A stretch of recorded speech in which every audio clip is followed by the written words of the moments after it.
Salut à tous, bienvenue sur Macus Boards, nouvel unboxing du Kickstarter que je viens tout juste de recevoir, Tiny Epic Western, le dernier né de la gamme Tiny Epic, donc de Scott Ames et de Gaming Games. À chaque fois dans les Tiny Epic, on se retrouve dans la peau de chevalier ou de spationaute. Ici, on sera un cowboy qui cherchera à prendre le contrôle de la ville. Le credo de cette gamme, pour ceux qui la connaissent pas, c'est de faire des gros jeux dans des petites boîtes. On va essayer de voir ce qu'il y a dans cette boîte.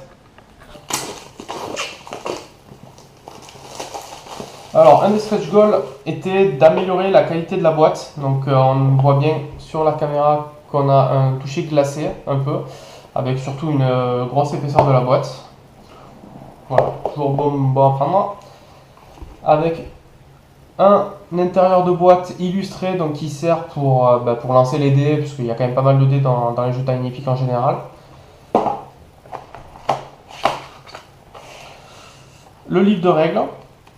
Qui est, d'ailleurs, je suis assez surpris, il est plutôt costaud pour un jeu de cette gamme-là. D'habitude, ils sont relativement courts, donc je pense que pour une fois, ils sont allés un peu plus, ils ont un peu alourdi le gameplay. J'espère que ça sera pas trop gênant. Alors, les petits jetons. Allez, chacun son Meeple Cowboy. Donc les Meeples, je vous fais pas un dessin, vous savez ce que c'est. Hein. Et puis ils les ont customisés pour rentrer dans le thème du Far West, d'avoir des petits cow-boys à placer. Donc c'est quand même un jeu de placement d'ouvriers. Donc du coup les meeples sont toujours la bienvenue. A savoir que la plupart des stretch goals en fait dans les Tiny Epic sont des améliorations de box, sont des box upgrades. Donc du coup c'est pour ça qu'on a des petits jetons qui sont illustrés et surtout qui sont taillés pour le jeu. Pareil pour les meeples, à la base c'était juste des carrés, donc c'est toujours bon à prendre. Les jetons d'industrie. Pareil, 3 petits jetons qui sont illustrés. D'ailleurs, j'ai l'impression qu'il y en a un qui a un peu bavé, mais bon, c'est pas bien grave, ça va pas changer le gameplay.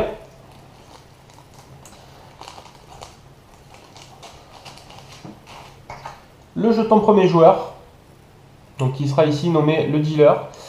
C'est un peu dommage qu'ils aient pas fait le même toucher qu'un vrai jeton de poker. Donc ouais, c'est un peu le défaut. C'est pas bien grave, mais bon, c'est un peu dommage. Le super gel silicate, pour éviter que les composants s'abîment.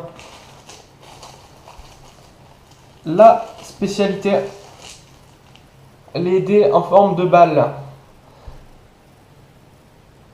Voilà, il y en a 4, un par joueur, un par couleur.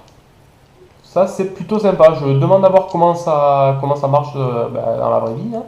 Mais je trouve ça plutôt sympa, c'est une bonne idée pour rester dans le thème en fait, pour être un peu plus immersif.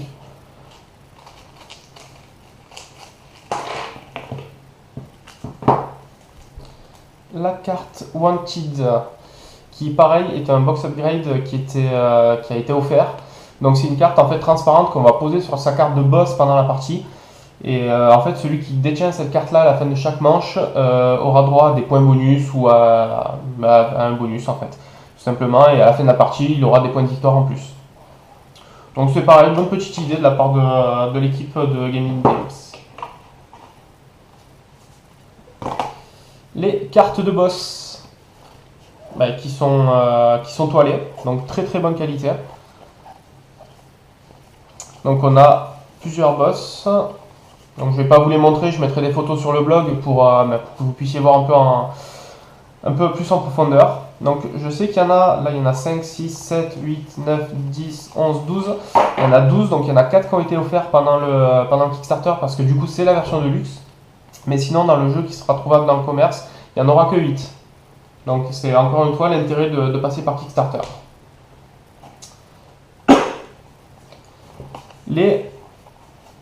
Les maths, ce qu'on appelle les maths en anglais, j'ai pas tout de suite la traduction en français.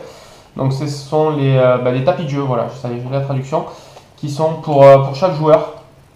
Et les 2 bâtiments qui seront entre guillemets joués qui font partie du jeu, donc le bureau du shérif et la mairie.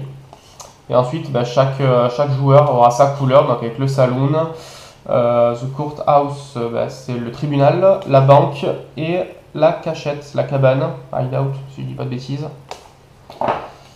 Pareil, toujours de très bonne qualité.